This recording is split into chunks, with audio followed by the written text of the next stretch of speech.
है 2020 में मैं एक काम से गया था और मैं उस काम को कहा, उन्होंने कहा बड़े नेता बनते हो।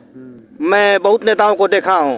पे साफ साफ मेंशन है, लिखा है कि शासनादेश अनुसार पूर्ति निरीक्षक पद पर तैनाती हो तो एक जनपद में 5 वर्ष की सीमा निर्धारित है। मेरा यही कहना है कि जब 5 वर्ष की समय सीमा निर्धारित है, कौन सा ऐसा गणित है जो उनको 5 वर्ष से कम अभी दर्शा रहा है कि गोरखपुर जनपद में माननीय मुख्यमंत्री जी के नाक के नीचे और शासनादेश की धज्जियां उड़ाई जा रही हैं, शासनादेश का उल्लंघन हो रहा है।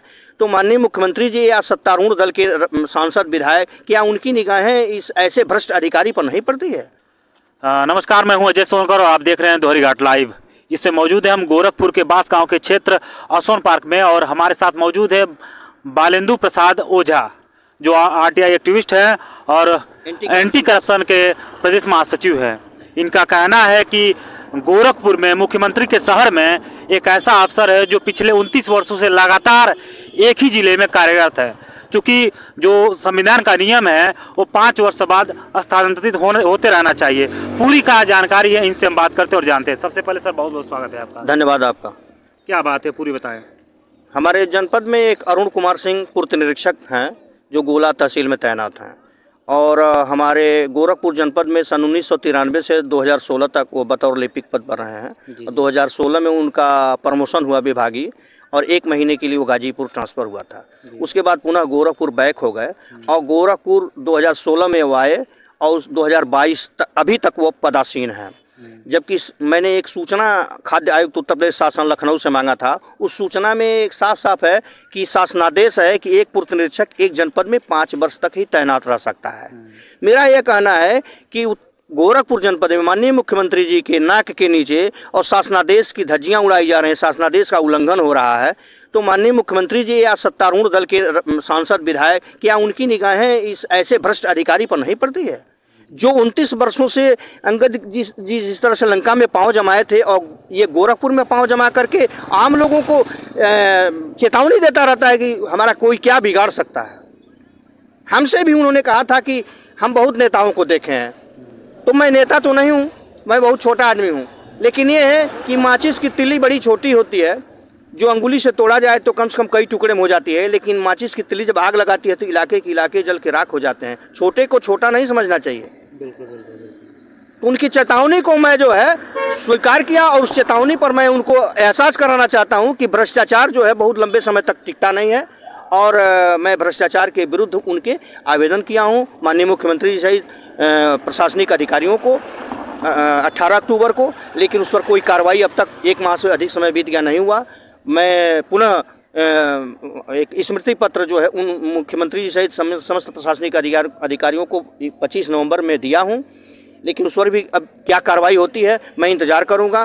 पुनः उसके बाद मैं स्मृति पत्र दूंगा, लेकिन उस पर यदि कार्रवाई नहीं होती है तो मैं माननीय मुख्यमंत्री जी के कैंप कार्यालय पर आमरण अनशन पर बैठ जाऊंगी कि माननीय मुख्यमंत्री जी, आप एक ईमानदार यशस्वी मुख्यमंत्री हैं उत्तर प्रदेश के और आपके के नीचे इतना बड़ा भ्रष्ट अधिकारी गोरखपुर में तैनात है और शासन की धज्जियां उड़ा रहा है और आप द्वारा कुछ किया नहीं जा रहा है, तो इससे आपकी साख पर जो है धक्का लग रहा है। बिल्कुल बिल्कुल बिल्कुल। अभी आपसे उनसे की क्या फेस टू फेस मुलाकात हुई थी? आपने बताया कि वो आपको बोले कि आपके जैसे बहुत सारे लोग। मेरा जो है 2020 में मैं एक काम से गया था और मैं उस काम को कहा, उन्होंने कहा बड़े नेता बनते हो। मैं बहुत नेताओं को देखा हूँ और तुम्हारे जैसे नेता लोग आते जाते हैं। हमने कहा सर मैं नेता नहीं हूँ, मैं एक आम नागरिक हूँ, मैं अपनी बात कर रहा हूँ, आप अधिकारी हैं इस नाते मैं कह रहा हूँ, आप नहीं करेंगे अगला अधिकारी करेगा, लेकिन आप हमको चेतावनी मत दीजिए।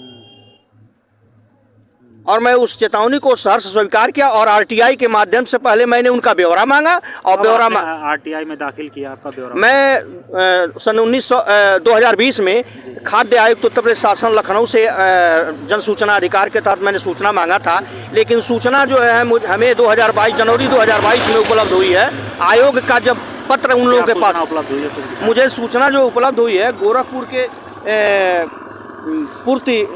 जिला पूर्ति अधिकारी द्वारा 17 जनवरी 2022 को जी एक पत्र जो मुझे रजिस्टर्ड भेजा गया था जिला पूर्ति अधिकारी द्वारा और मेरे पास ये सूचना जो मैंने मांगा था उस सूचना में दिया, लेकिन कुछ सूचना उनके द्वारा मुझे नहीं दिया। यहाँ पे आप देख सकते हैं, यहाँ पे साफ साफ मेंशन है, लिखा है कि शासनादेश अनुसार पूर्ति निरीक्षक पद पर तैनाती हो तो एक जनपद में 5 वर्ष की सीमा निर्धारित है।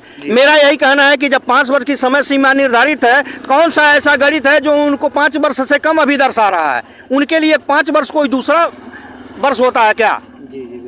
यही मैं उनको, शासन को और अधिकारियों को, माननीय मुख्यमंत्री जी, नेताओं को अवगत करा रहा हूं कि जरा उन पर भी ध्यान दीजिए कि ये इस तरह के भ्रष्ट अधिकारी जो है, जो खुलेआम कहता है कि माननीय मुख्यमंत्री जी आते हैं तो सारी व्यवस्था हमारे विभाग द्वारा की जाती है और सब हम मैनेज करते हैं। इसका मतलब है कि माननीय मुख्यमंत्री जी आते हैं तो सारा खर्च विभाग चंदा लगा कर किया जाता है। इस तरह से माननीय मुख्यमंत्री जी को बदनाम करने की एक साजिश मानी जाए, या इनका जो है एक मनोबल, अपने मनबढ़ाई के रूप में जो है अपना मनोबल के रूप में बात करते हैं। ऐसे भ्रष्ट अधिकारी को यहाँ से अविलंब हटाकर, जब तक हटाए नहीं जाएंगे तो ये जांच को भी प्रभावित करेंगे।